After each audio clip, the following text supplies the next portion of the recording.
Coverage you can count on begins with new numbers from the South Carolina State Law Enforcement Division. Data shows that South Carolina's crime rates in 2024 fell to levels not seen since the mid-1990s. That includes a double-digit drop in murders. Caroline Yaffa explains.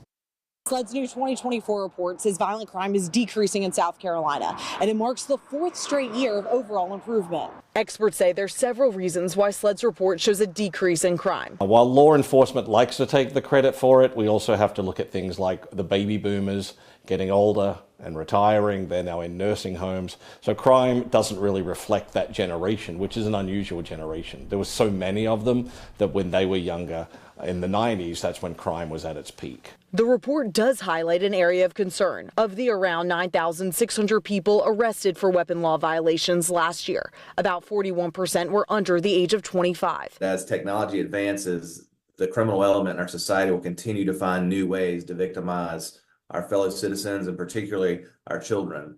So we have to be proactive and find new ways to investigate and enforce those new crimes. Experts also note that crime trends vary widely by location. So small rural towns tend to look really good in terms of crime reduction.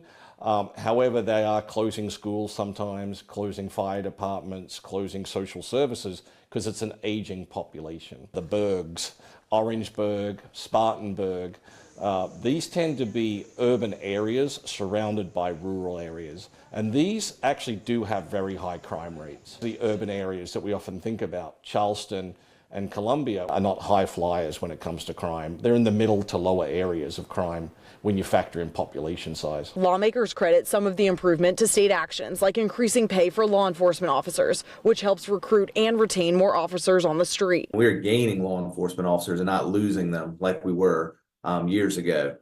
So having them on the street actually enforcing the laws and then giving them the tools they need to do it. In Columbia, I'm Caroline Yaffa.